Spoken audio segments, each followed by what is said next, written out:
O que nos move é melhorar a vida das pessoas, transformando os seus lares.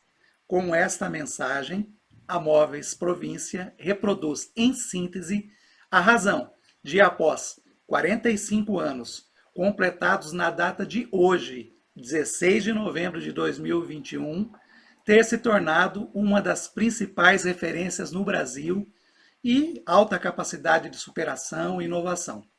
Localizado em uma área total de 192 mil metros quadrados em Guapiaçu, sendo desses mais de 50 mil metros quadrados de área construída e em funcionamento no interior de São Paulo, a província é uma das principais fábricas de móveis do país.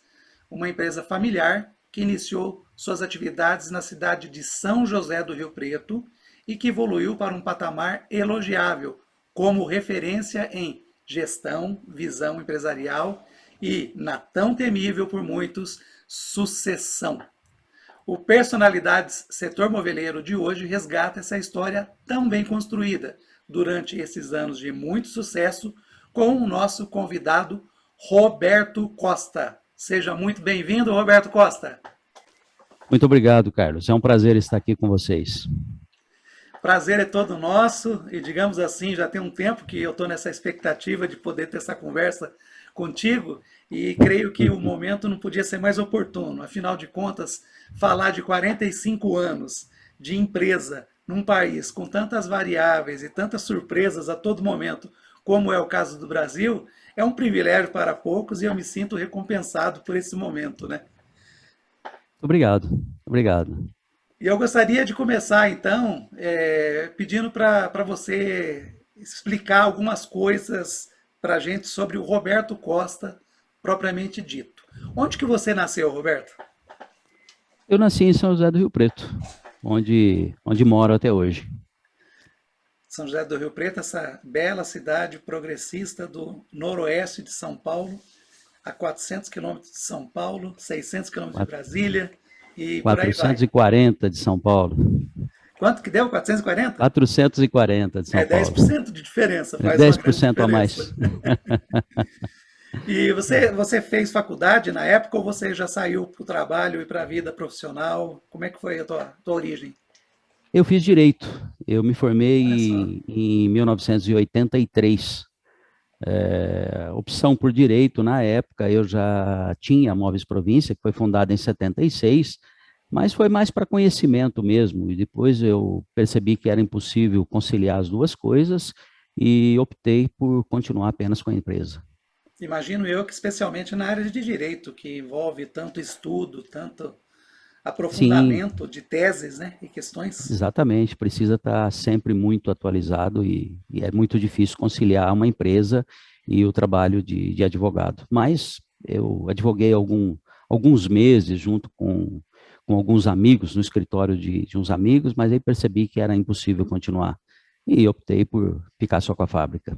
Isso sem falar da própria demanda que uma indústria causa e gera para o seu proprietário. Afinal de contas, o dia às vezes tem hora para começar, mas nunca tem para terminar. Nunca tem, nunca tem o dia também, né? E nunca Às tem os vezes dias sábado, também. domingo, feriado. Exato.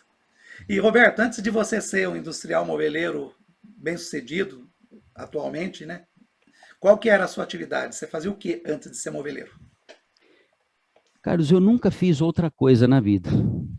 Na realidade, eu comecei no ramo moveleiro numa pequena marcenaria em 1970. Meu pai trabalhava como marceneiro nessa empresa a situação nossa era muito difícil na época, o salário dele era muito baixo, muito pequeno, e nós passávamos muita dificuldade. E eu entendi que eu deveria contribuir de alguma forma. Não tinha completado 12 anos ainda. E insisti muito com ele não concordava, porque achava que eu era muito criança, mas eu insisti que deveria aprender uma profissão, e ele falou com o dono da marcenaria e arrumou um emprego como auxiliar de marceneiro para mim lá. Então, desde os 12, um pouco antes de 12 anos até hoje, eu estou dentro do ramo moveleiro, não sei fazer outra coisa. E você sabe, né, Roberto, que se for escrever um livro sobre a história do setor moveleiro, é inevitável que passe pela marcenaria. Afinal de contas, boa parte, se não a grande maioria de todos esses empresários bem-sucedidos de hoje, ou foram marceneiros, ou começaram como você numa marcenaria. Isso é muito legal porque dá uma liga e dá uma oportunidade para quem está começando agora vislumbrar, sim, que ele pode construir um futuro tão bom e tão grande quanto vocês construíram, né? Sim, pelo menos a maioria dos empresários do ramo que eu conheço passaram pela marcenaria, iniciaram com marcenaria. E quando você começou a Móveis Província, como é que foi? Conta para nós o começo da empresa. Bom, quando eu completei 18 anos, isso em 76, eu já me achava marceneiro, né? Não era, não. Hoje dá para perceber que não era. Mas eu me achava marceneiro. E como meu pai já era um marceneiro, eu sentei com ele para conversar e falei: olha, está na hora da gente começar alguma coisa nossa, uma marcenaria nossa. Com 18 anos, a gente não tem muitas preocupações, né, com o futuro. Meu pai, afinal de contas, ele era o chefe da casa e tinha que manter a casa. Ele tinha muito medo, não queria, mas acabei convencendo a gente começar alguma coisa. Então, nós construímos no quintal da minha casa, no fundo da minha casa, um galpãozinho de 110 metros quadrados, eu e ele, e com a ajuda de um tio meu, nós, aos finais de semana, construímos o galpãozinho lá. Fizemos algumas máquinas de madeira, circular, lixadeira, uma furadeira de madeira, e financiamos uma tupia, uma desempenadeira, algumas coisas assim. E iniciamos um trabalho lá, pedimos demissão da empresa que nós trabalhávamos, iniciamos um trabalho e no dia 16 de novembro de 76, nós assinamos o contrato social e oficializamos a empresa. Foi um período assim de muita aventura e muito difícil, né? Porque nós não tínhamos recurso financeiro nenhum. Começamos assim do zero mesmo. Mas, felizmente, foi uma opção certa e estamos aí até hoje.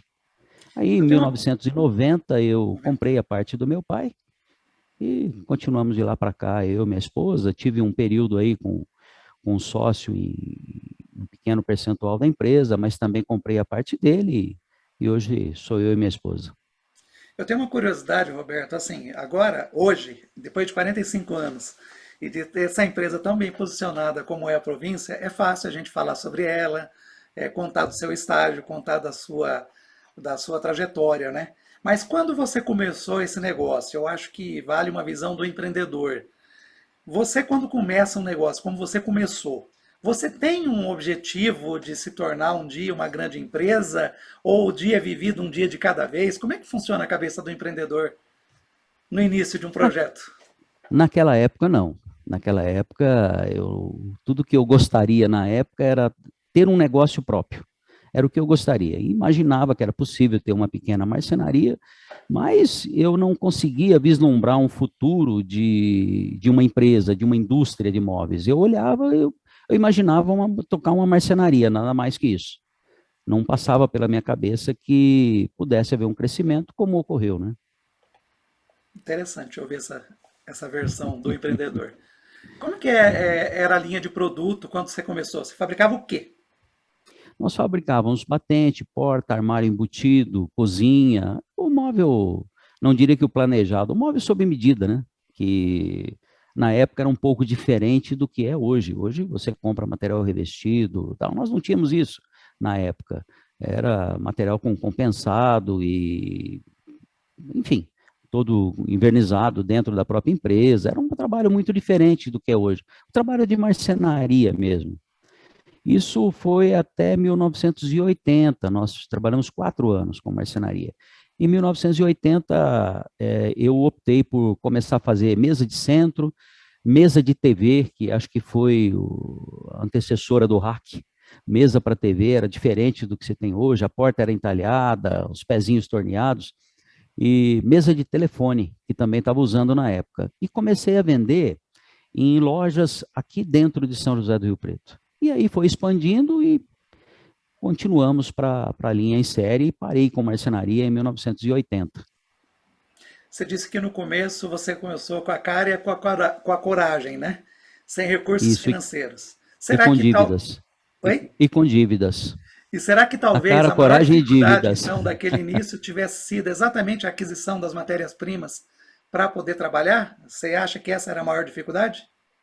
Além do que, na época, aqui em São José do Rio Preto, não tinha os depósitos de materiais para móveis como tem hoje. Então, uma ou duas vezes por mês, eu tinha que pegar um ônibus e ir a São Paulo. Eu ia na Rua do Gasômetro e comprava nas madeireiras que tinha lá. Existe E até aí hoje tinha essa que... rua e com essa mesma Isso, finalidade. exatamente. Eu tinha que comprar lá e contratar uma transportadora para trazer. E o mais difícil, além de tudo, de pegar o ônibus, passar a noite toda viajando para comprar no dia seguinte, era arrumar o dinheiro para comprar lá, né? Mas a marcenaria, a gente sempre pegava um pouco de adiantamento dos clientes, né? Porque não tinha recurso para comprar a matéria-prima. Então, pegava lá 30%, 40% de adiantamento e fazia, e isso comprava o material e fazia depois os produtos. Era a única forma de trabalhar. Interessante, muito, muito legal essas histórias. E por falar em história, em 1976, o ano que a Móveis Província foi fundada, né? O Brasil estava no regime militar e o presidente era o Ernesto Geisel. Se, por um lado, a gente teve um período de grande crescimento econômico no Brasil naquela época, chamado milagre econômico, né? Existiam também muitas restrições de acesso à tecnologia internacional. O Brasil era um país muito fechado. Isso repercutia tanto em insumos, matéria-prima, até maquinário mesmo, né? E hoje, com essa realidade tão distante daquela que a gente tem, nesse nível de abertura da economia, você olha para o passado, o que você pensa disso tudo? Assim, você acha que realmente era um teste maior para o empreendedorismo naquela época? Ou cada época tem as suas dificuldades e as suas próprias características, né? Carlos, naquela época, eu tinha 18 anos, e em 1976, eu não fazia a menor ideia das tecnologias que podiam existir no mundo. Para nós, o que a gente precisava era uma desempenadeira, uma lixadeira, uma furadeira, algo assim. Eu fui começar a perceber isso alguns anos depois, quando nós começamos a trabalhar, como se dizia na época, em série. Aí eu comecei a perceber a necessidade de outros maquinários. Mas nós começamos aí na final da década de 80 a adquirir máquinas, coladeira de bordo, máquinas assim que eram possíveis de comprar no mercado nacional, que não tinha necessidade de importar. Então nós fomos nos adaptando com o passar do tempo, com aquilo que a gente foi conseguindo comprar, que também tudo foi muito difícil, até a década de 90, tudo foi muito difícil para nós. Aí depois, com a abertura do mercado, que a gente pôde viajar, conhecer maquinário, conhecer lá fora, e aí o investimento em novas tecnologias foi inevitável, né? Então, novas tecnologias e o crescimento é inevitável também, porque você começa a ter que ter escala para ser competitivo, né? E Uhum. nesse interlúdio, então, a província foi conquistando seu espaço no mercado e foi inevitável, então, que São José do Rio Preto, aquela área que eu conheci da empresa lá, da indústria, Uhum. tenha Você ficado conheceu. pequena ali na beira da rodovia, saindo ali para... Isso, da BR-153. Exatamente. Que Uhum. a empresa partisse, então, para uma planta industrial compatível com a expectativa que ela desenvolveu e que o próprio mercado também criou com relação à empresa. A Iguapiaçu foi a cidade escolhida. Iguapiaçu, para quem está nos assistindo agora, é uma cidade vizinha de São José do Rio Preto, né? Então, basicamente, seria uma extensão de São José do Rio Preto. E como é que foi isso, então? Quais foram as razões que levaram vocês a irem para Guapiaçu? Na época nós precisávamos adquirir uma área maior, porque inclusive o galpão onde nós estávamos, em São José do Rio Preto, não era nosso, era alugado. E nós precisávamos adquirir uma área maior. A área em São José do Rio Preto era muito mais cara do que era em Guapiaçu. E como hoje o local que está a fábrica até a entrada de São José do Rio Preto tem 9 quilômetros, não era algo assim que impedisse a fábrica de mudar e trazer, inclusive, a mão de obra que nós tínhamos, os nossos colaboradores. Então surgiu, começamos a pesquisar e surgiu essa área onde está a empresa hoje. E isso no ano 2000. Nós adquirimos a área, iniciamos um projeto, iniciamos a construção no ano de 2001 E a mudança da empresa ocorreu para cá no ano de 2003. Então não houve nada, não houve nenhum benefício fiscal, não houve nada. Nós compramos a área, fizemos a terraplanagem, fizemos o projeto e construímos a fábrica aqui. Como na época a área era uma área de 192 mil metros, até eu, que sempre fui bastante otimista, achava que era uma área muito grande, né? Que não precisava de tudo isso. Até a ideia de vender uma parte dela para ajudar na obra, na construção, mas acabamos ficando com a área toda e estamos aí até hoje. O visionário e o prudente aí estavam ocupando o mesmo corpo no mesmo tempo e no espaço. É, com Enfim, certeza. um dos desafios que a indústria moveleira sempre enfrenta, e eu entendo que ainda vai continuar enfrentando, dado as nossas dimensões continentais, o Brasil é um continente, né? É É. a logística. Uhum. E a província, lá nos anos 90, foi na década de 90, foi isso? Ela resolveu ampliar, então, a sua forma de participação investindo na logística própria. Foi na década de 90? Foi na década de 90. Nós enfrentávamos, na época, uma dificuldade de contratação de transporte aqui na nossa região. Nós não tínhamos transportadoras especializadas em móveis. E as transportadoras, de maneira geral, não gostavam de transportar móveis. Dava muita quebra, muito problema de assistência, e era um problema. Acabávamos tendo que contratar caminhoneiros, e a dificuldade foi ficando muito grande com isso. Então, nós optamos, não lembro exatamente o ano, acho que foi 96, e começamos a comprar caminhões, na época, em nome da Móveis Província. Quando esse transporte próprio já estava consolidado, em 2007, nós fundamos uma transportadora independente, né? A GPL Logística. E aí passamos os caminhões para essa transportadora, que hoje presta serviço para a Móveis Província e para outras empresas também. Quais vantagens que você lista e benefícios que o lojista tem nesse modelo? Principalmente que os nossos motoristas são treinados para isso, para transportar móveis, né? E a qualidade do serviço é muito melhor do que colocar uma transportadora onde os motoristas não são treinados para isso. A rapidez na entrega, melhora a entrega. Enfim, um transporte próprio é sempre muito. Nós temos casos de clientes que só nos compram porque o transporte é próprio. Se for por transportadora, ele não compra. Então, isso melhorou muito para nós. Agora nós estamos até adotando, foge um pouco a sua pergunta, mas nós estamos até adotando um outro trabalho. Nós fundamos esse mês de outubro um CD em Cajamar, na região ali de São Paulo.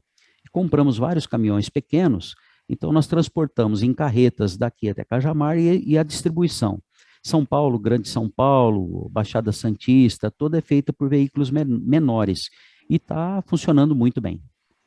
Aquela região ali se tornou um point nacional de distribuição, né? Sim, sim, As sim. grandes redes de varejo estão estabelecidas ali, o Estão Mercado Livre está estabelecidas em Cajamar, estabelecido né? ali. E agora a GPL, a província também. Só Agora que então não tem para ninguém mais. estamos muito longe daquelas grandes empresas que tem ali. Só estamos perto fisicamente, mas em tamanho estamos muito longe. Estamos perto de, né? Perto de. E você falou da logística como uma extensão até do desafio que existe hoje, principalmente com relação ao comércio eletrônico. E ali, de Uhum, fato, a logística favorece isso e as empresas estão se instalando lá. E esse comércio eletrônico ele tem crescido de maneira muito acentuada. Um canal de uhum, vendas promissor, cada dia com mais expectativas, né? Como é que uhum. você vê hoje o comércio eletrônico no futuro, na medida em que a gente não fala mais só de Black Friday, né? Sim.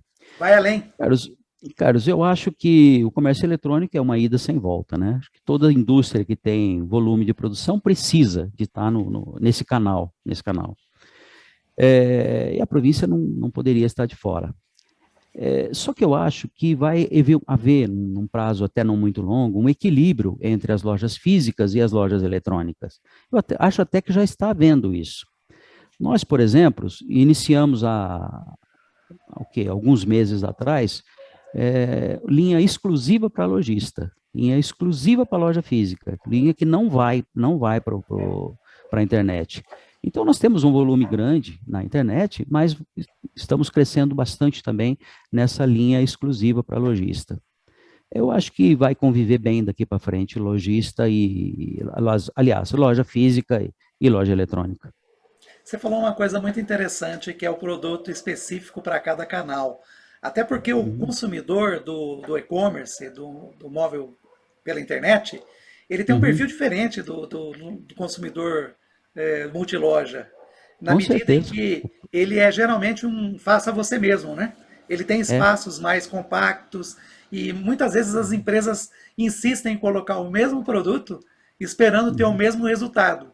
E aí causa uma frustração. A loja física não é boa, a loja eletrônica não é boa, quando na verdade é a estratégia que pode ser revista, né? É no nosso caso aqui, são produtos bem diferentes. Esses produtos específicos para a loja física que eu estou dizendo é bem diferente dos produtos que nós atendemos no mercado online. E diria para você que está funcionando melhor até do que nós esperávamos. Isso passa também por uma visão apurada sobre a importância do design. Eu, particularmente, Carlos Bessa, eu sou um fã incondicional da indústria moveleira e adoro esse meio moveleiro, adoro trabalhar com isso. Existem muitas empresas que eu admiro, mas a província é uma que eu admiro pela teoria e pela prática, porque eu conheço o modus operandi da província no dia a dia e eu sei que ela é coerente entre aquilo que ela prega e aquilo que ela executa de fato.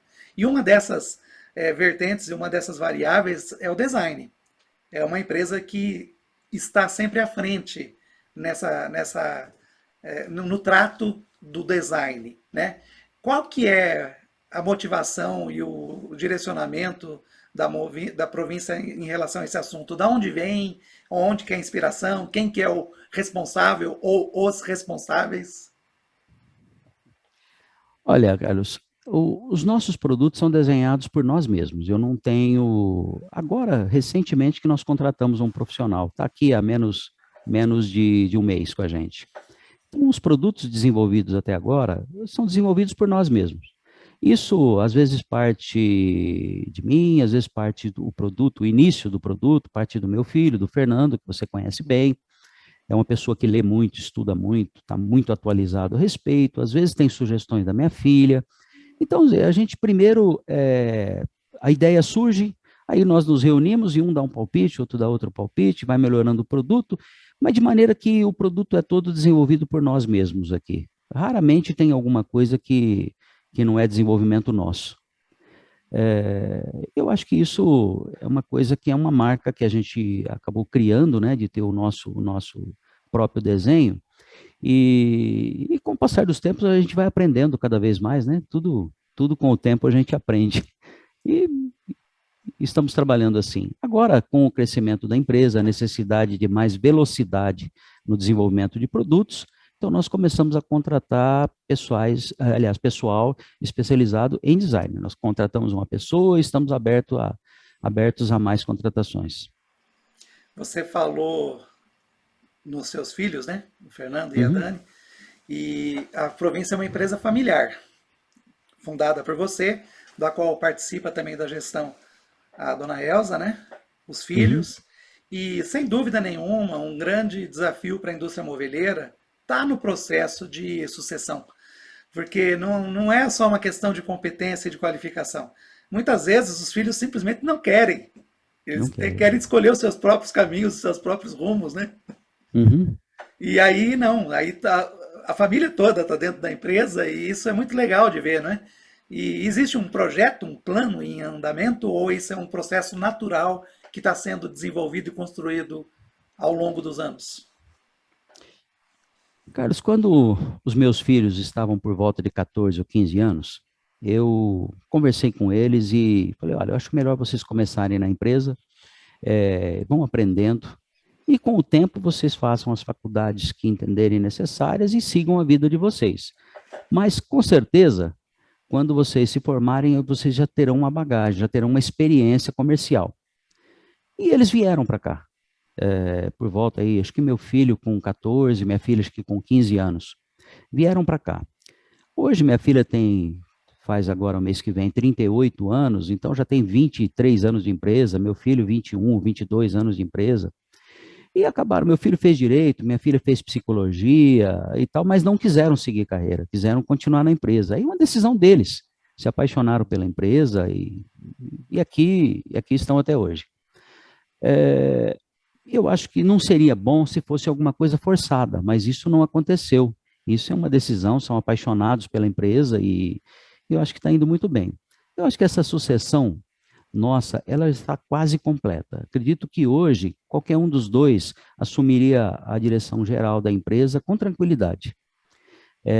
A gente acabou acelerando um pouco nos últimos 5 anos, porque eu tive alguns problemas muito graves de saúde, e isso despertou neles até a garra e a vontade de assumir o mais rápido possível, ou, aliás, de assumir não, mas de completar essa sucessão. E eu acho que eles estão preparados, estão tranquilos, a sucessão nossa hoje está bem tranquila. Tá em muito boas mãos. Eu particularmente conheço bem o Fernando e eu sei que ele tem uma visão incrível do assunto móvel, do contexto de varejo, das tendências do mercado. Por Uhum. falar em tendência de mercado, a gente viveu um período aí de pandemia impactante e de um dia para o outro a gente se viu num túnel sem luz para lado nenhum, sem saber para onde ia. E no primeiro momento deu um tilt em todo mundo, daqui a pouco a Uhum. coisa começou a andar, mas começou a andar numa dinâmica que passou a dar a esse consumidor, esse cliente de imóveis da ponta final, um nível de informação e um empoderamento que ele, até então, não é que ele não tivesse, ele não tinha parado ainda para pensar. Então nós estamos falando de um outro tipo de perfil de consumidor hoje, depois de tudo isso. E é óbvio que isso reflete para uma análise que é inevitável sobre o futuro do varejo no Brasil, né? Vamos falar do Uhum. Brasil, mas é do mundo. Eu entendo que isso é um problema mundial e é um assunto de importância mundial, né? Mas vamos ficar no Brasil. Como é que você vê o atual estágio do varejo e para onde que ele vai, na tua opinião? Carlos, do início da pandemia para cá, a mudança foi bem, bem grande de varejo. A venda online aumentou consideravelmente, isso é notório, né? E a gente tem que ir se adaptando a tudo. Eu sou muito otimista, sempre fui muito otimista com relação a mercado. No passar desses anos todos aí, muitas vezes, durante diversos períodos, no mês de outubro, novembro, a gente ouvia dizer comentários assim muito pessimistas quanto ao próximo ano, e depois chegava no outro ano e o ano era bom. E vi também muitos comentários otimistas e que acabou não acontecendo. Então, eu aprendi a não sofrer por antecipação. Tenho ouvido muito aí comentários sobre problemas que possa haver no ano que vem de mercado, mas eu sempre nas nossas reuniões eu falo, deixa acontecer. No início da pandemia, isso que você falou, dentro de um túnel com a luz apagada, né? Até ocorreu um fato, ocorreu um fato na época, um colega fabricante aqui da região me ligou e falou assim, senhor Roberto, por favor, o senhor que tem muita experiência no ramo, me dá uma luz, o que que eu faço, né? Eu parei e falei assim, meu amigo, experiência em pandemia eu também não tenho não, nós estamos no mesmo barco, estamos no mesmo barco, vamos ver o que que nós conseguimos fazer, né?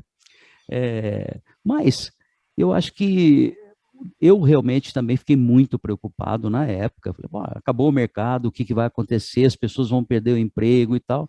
E no final, o que aconteceu no segundo semestre do ano passado? As vendas, houve um boom de vendas, não é isso? Olha, foi o melhor É, momento da história moveleira para o muitas melhor, empresas. o melhor momento da história imobiliária. Então, sofrer por antecipação, às vezes, é sofrimento à toa, né? Sofrer duas Então, vezes. e sofrer duas vezes, né? Então vamos ver o ano que vem. Eu acredito que vai ser um ano bom. Eu acredito, tô otimista com o ano seguinte. Tem que trabalhar muito, né? Quanto mais difícil. Tinha um representante nosso, já falecido há alguns anos, que faleceu com 83 anos, né? Toda vez que se falava alguma coisa nesse sentido, ele falava assim: deixa acontecer, deixa ver, vamos ver. Uma coisa eu tenho certeza, vou ter que trabalhar mais. Ele sempre falava assim. uma coisa eu tenho certeza, eu vou ter que trabalhar mais. E assim os anos vão passando. Qual que foi o aprendizado que a pandemia deixou para o Roberto empreendedor? Acho que tem o empreendedor e também tem o Roberto como ser humano. A pandemia foi um momento muito difícil para mim, porque afinal fui contaminado no mês de março desse ano, meu filho, minha nora, minha esposa, e eu passei muito mal, tive medo realmente de acontecer o pior comigo. E nós fomos contaminados no mesmo período, então foi afastado da Móveis Província o Roberto, diretor-geral, a minha esposa, diretora financeira, o meu filho, comercial e marketing, a minha filha, sob suspeita, também acabou sendo afastada. Então foi muito difícil. Tiramos a administração da empresa toda. Ficar fazendo administração de casa não é tão fácil. E principalmente eu que passei mal e não tinha como trabalhar. Então foi um período que, como ser humano, me assustou muito na época, não medo só de perder a vida, mas medo também de perder alguma pessoa da família, né? Como empresa, eu acho que ensinou o seguinte: a gente tem que estar sempre, tem que ser sempre otimista, mas tem que estar sempre preparado para acontecer alguma coisa, né? Acho que não passava pela cabeça de ninguém enfrentar o que nós enfrentamos, principalmente no início dessa pandemia. Então tem que estar preparado. Eu acho que na época a gente tinha uma condição, estávamos bem, então preparados e deu para passar bem. Assustou muito sob o ponto de vista empresa, sob o ponto de vista pessoal também. Mas, graças a Deus, estamos aí. É uma experiência incrível adquirida, né? Agora É sim, uma você pode experiência, dizer que tem experiência sobre pandemia. é uma experiência incrível. Eu tive minha avó, que faleceu quando eu tinha 14 anos, ela era de 1894. Então, na época da famosa gripe espanhola, ela já tinha, foi em 1918, ela já tinha 24 anos. Já tinha vários filhos, na época as mulheres casavam muito novas, né? E ela falava muito sobre como foi a gripe espanhola. E eu tinha, aquilo para mim era apavorante, porque ela dizia que todos os dias de manhã eles abriam a janela de casa e olhavam na rua para saber quantos corpos tinham enrolado em lençol do lado de fora, né? Porque morreu muita gente. Nós estamos falando de uma Covid que hoje acho que está ao redor de 4 milhões de mortos no mundo, e a gripe espanhola matou 100 milhões de pessoas numa época que a população era muito menor. Então, quando começou a Covid, veio muito em minha mente o que a minha avó falava, da época da. Então, eu assustei, eu fiquei bem assustado no início, né?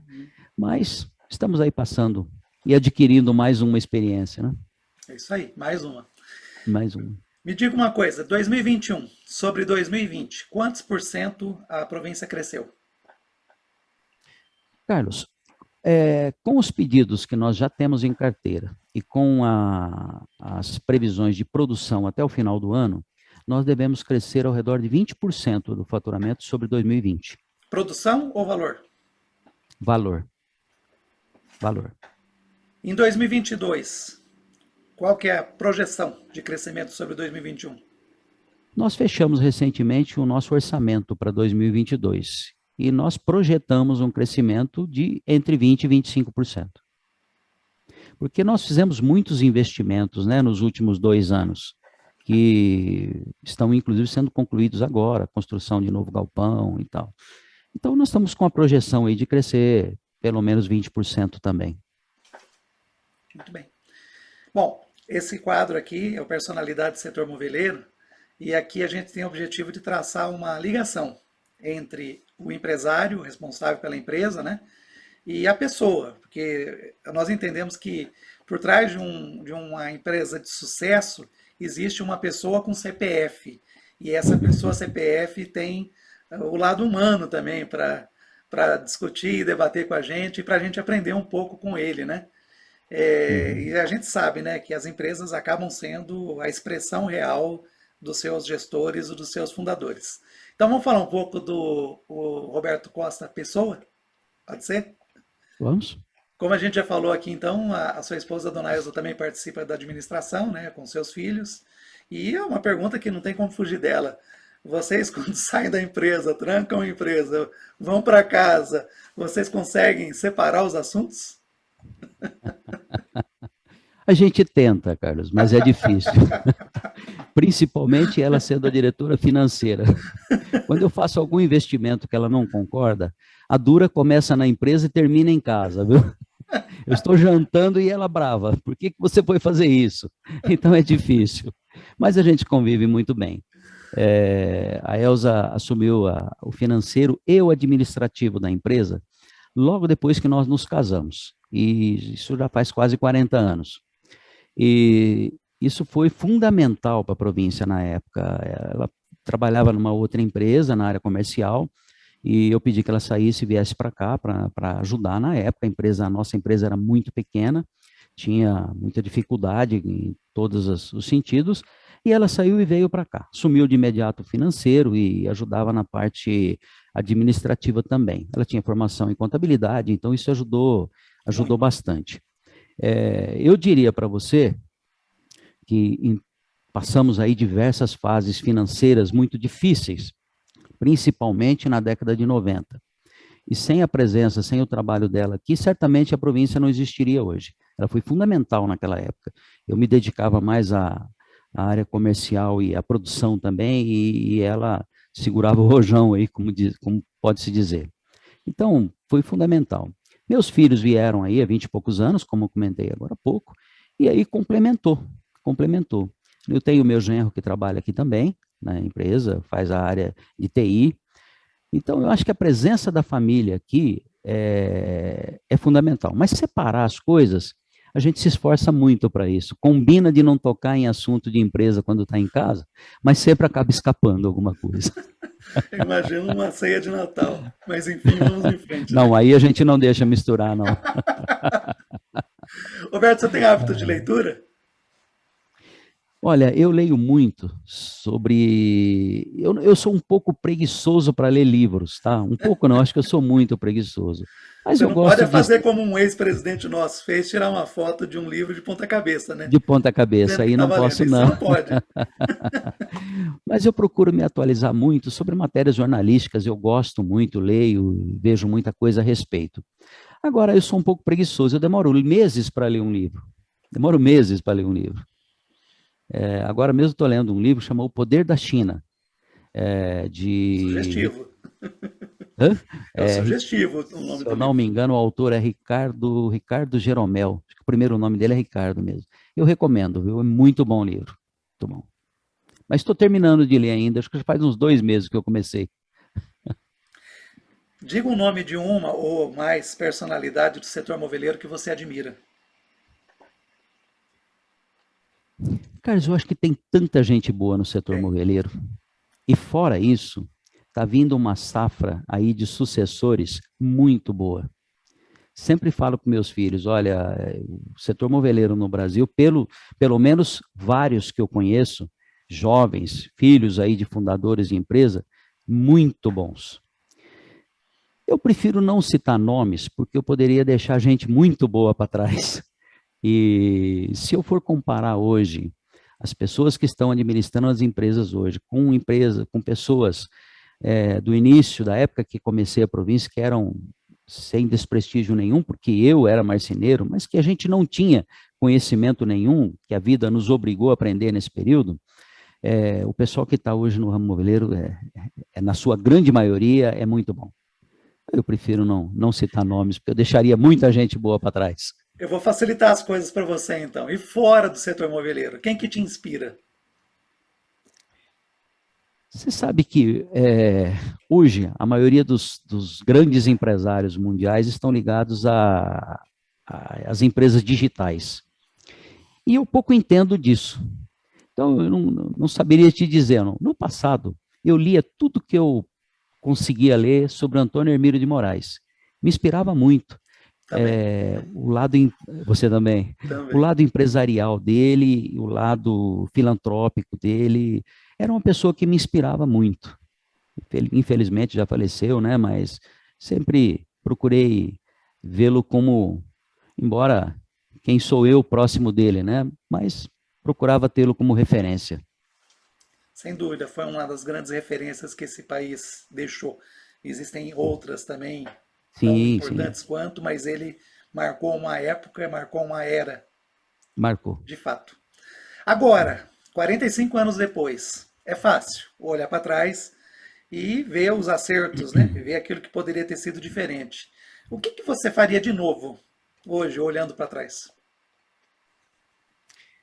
Olha, você acabou de falar, né? Agora, quando você olha para trás, você vê o que fez de certo e o que fez de errado. Eu acertei muito e errei muito também, né?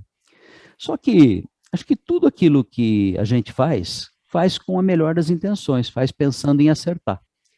Agora, depois que a coisa passou e que você viu o resultado, é fácil olhar e falar assim: olha, eu não faria isso ou faria aquilo, mas aí já passou, aí já fez, aí já errou, aí já acertou. Mas eu não sei dizer, apenas se eu voltasse lá em 1976, olhando as condições da época, o que eu tinha e o que eu era, eu começaria de novo no ramo moveleiro da mesma maneira que eu comecei.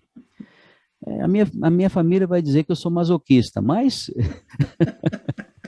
eu começaria e faria tudo de novo. Lógico que eu gostaria de ter, lá nos meus 18 anos, o conhecimento que eu tenho hoje, com 63, né? Mas, Não é sim, assim que isso funciona, né? não é assim que funciona. Então, Mas uma coisa é mas, certa, né? Nessa trajetória vitoriosa que você construiu, desses 45 anos, hoje já é possível você ter claro em mente qual que é o legado que você pretende deixar para o setor moveleiro. Qual é? Para os familiares, amigos? aí eu acho que, bom, deixar legado é para pessoas mais importantes, né, É o seu Carlos? caso. Não, não, acho que não, acho que não.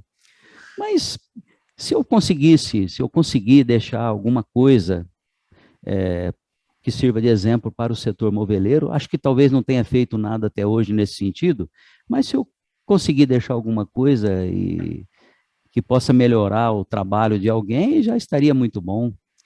É importante que, apenas, principalmente para minha família, para os meus amigos, uma pessoa que trabalhou desde criança, né? Comecei com 12 anos no setor moveleiro, que o tempo todo procurei fazer as coisas da melhor forma possível, mais ética e mais honestamente possível. E espero que possa ter contribuído com alguma coisa para o setor.